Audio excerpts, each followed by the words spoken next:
Hey family, I'm back. So I'm here for the next installment of Find Your Flavor, and I wanted to talk to you about some things that may get in your way. So at this point, we've done the life audit, we've done the interest inventory, and we've invited some people to dinner. Now, what I'm about to say may sound contradictory to the last kind of phase of inviting people to dinner, but here's the thing. There's a difference between soliciting input and living with what people think that you should do. So what I had to do at this point was I had done the life audit and I kind of had started to see traces of a theme. And then I got into the interest inventory, and I found some things that really fit with what I had done from my childhood all the way through adulthood in the interest inventory.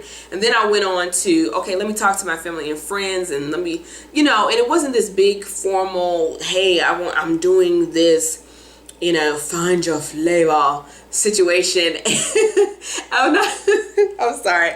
I'm not doing this big, find your flavor situation, life discovery, and I need to ask you some questions. It was very casual and conversational because I didn't want people to put on this super pretentious answer, right? Let's just chat the way we normally do, and I just kind of slid it into conversations. I just kind of led it in that direction. If you are a good conversationalist, you already know how to do it. You don't call people up and be like, so I wanted to ask you a series of questions. I mean, we don't do that, okay?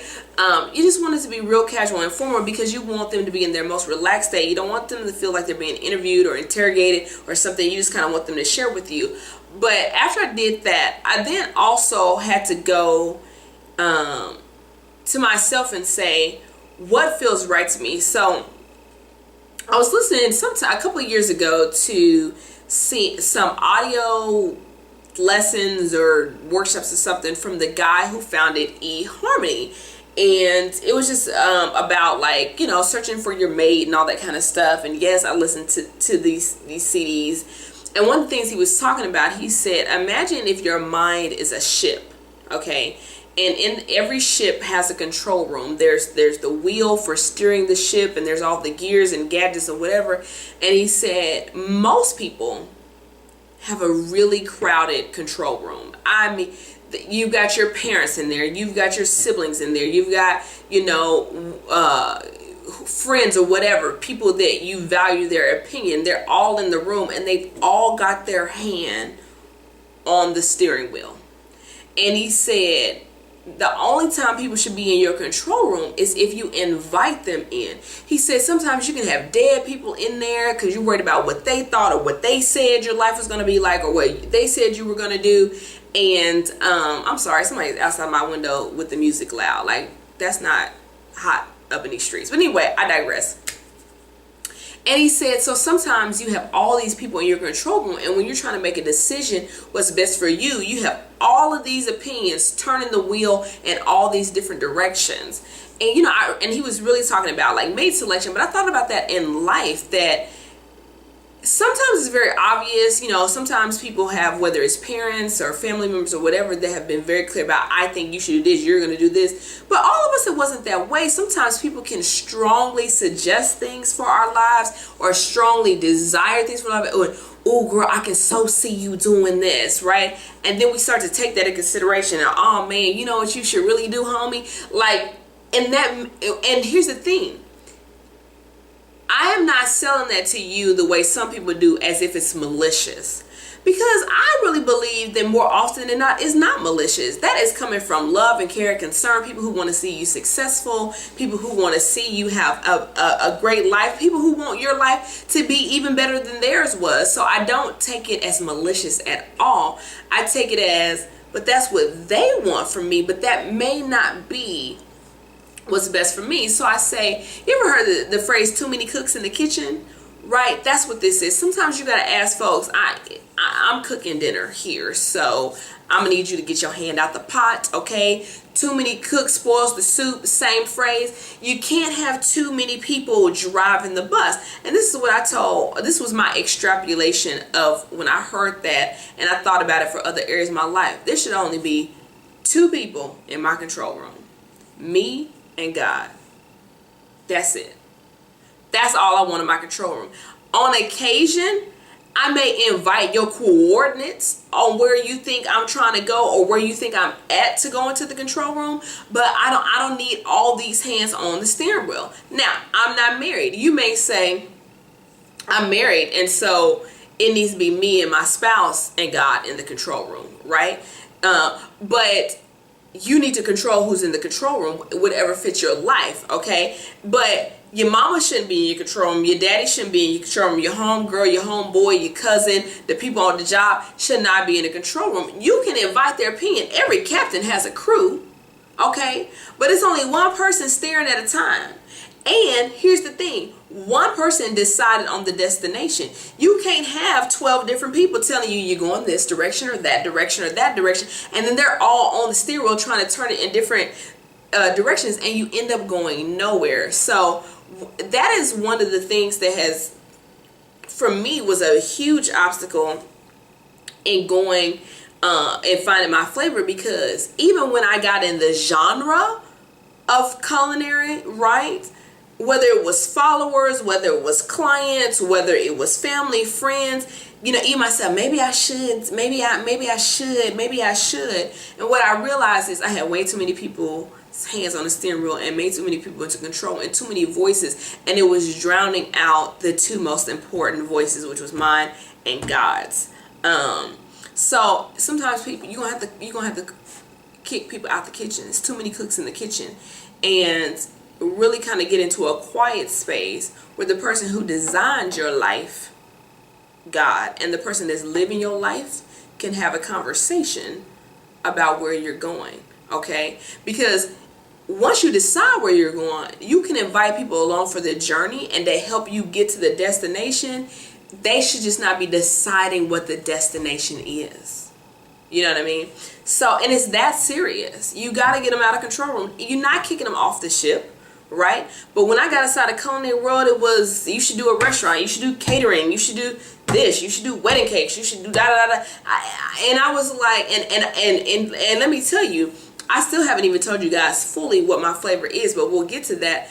But even on the road there, everybody had 1,000,001 destinations. We was all going to the same country, the culinary country, but they had 1,000,001 destinations. And then how did they even know that that country may not just be a layover? Okay, I'm done. You know what I'm saying? Because sometimes, it's like I said in another video, that your flavor will change over time. You know, you may start here and then you may become a spice blend. It may be more than one flavor and you may completely turn different directions, but you needed to learn the dimensions of that flavor profile to help you to get to where you're going. So I say all that to say, you guys, sometimes you gotta you can't have too many cooks in the kitchen. You can't have too many fingers in a pot. Too many cooks spoils the soup. Get those people out of your control room. Invite them in at random. If you're lost and you think somebody can get you back on track because they know your original coordinates, does not mean you can't consult them. Doesn't mean that their opinions are bad. Doesn't mean that they are malicious. It doesn't mean that they don't love you and don't care about you and don't want you to succeed. I'm so tired. Can I digress? I am so tired of this hater talk, because just because somebody doesn't agree with you or what you're doing or where you're going doesn't mean a hater. Do you know that some of your best supporters can disagree with you? Okay, and that's normal and that's healthy. Okay, so I am not one here telling you to cut off your friends and family members like some of these people out here under this notion of hater talk and you need to leave them behind, because they were of value to you at some point and probably still are. It just may not be for this particular thing. It don't mean they can't help you get there, that they can't work on the ship, right? Or even steering the steering wheel when you get tired. But they need to be invited in. Sometimes these people don't even force their way in. You just left the door wide open and let any and everybody come in there and be like, we gonna roll this away. No sir, no ma'am. So anyway, that is my next installment. A little different. I'm sorry if I was a little like hype and passionate about it, but for me that was a huge struggle, and I still have to be very cognizant about, did I crack the door to my control room open? Are there too many people in my kitchen? And let me say this, When I say people in your kitchen, it could also be people you don't know. Images that get in your head, commercials, TV, social media, even YouTube. Okay, if you get to the point where you feel like what I'm sharing with you is not helping your life, but it's causing you to struggle, cut me off. Okay, I am not that vain to think that I am the end all be all know all. I'm telling you will work for me. And a lot of times we expose ourselves to things and we don't check to say, hey, is this beneficial to me or detrimental to me? Right? And it could be subtle, whether it's a show we're watching, whether it's the type of content we're reading or exposing ourselves to. Okay, you know, we just got to be careful. I mean, if I was to put it in the spiritual sense, you got to guard your gates, right? Because those things can also get into your control room. So I'm not trying to preach, because that is not what I do. Okay, not even close. But don't let too many cooks be in the kitchen. Don't let too many people have their hands in the pot or on the steering wheel. And that is, what is this, episode 4? Oh my gosh, you know what started just as an idea, y'all. I'm really enjoying the dialogue. I'm loving your comments. Please make sure that you're following me on social media. Okay, I put the little Chef Evelyn somewhere up here or down here. Okay, that lets you know I'm Chef Evelyn on Facebook, Twitter, Instagram, Pinterest, and .com, which means if you're not following me, it's because you don't want to. If you want to join the Find Your Flavor kind of email group that I'm doing, where I'm going to start sending out templates and things like that and keep you guys updated on events, please do so. For those of you that are local, or you just may happen to be in town that weekend, I am hosting a workshop on Saturday, August the 30th, 2004 for 10 a.m. to 2 p.m. And we're going to be doing a lot of this stuff together, getting to the root, getting to the core, finding our flavor, and learning how to build a deliciously spicy life. So with that being said, I will see you guys in my next video. Please thumbs it up, comment, let's talk. Do you got too many people in your kitchen? You got too many people trying to season your pot and it turns out to be salty? Okay, and share this video if it's been helpful, or this series, and I'll see you guys in my next video.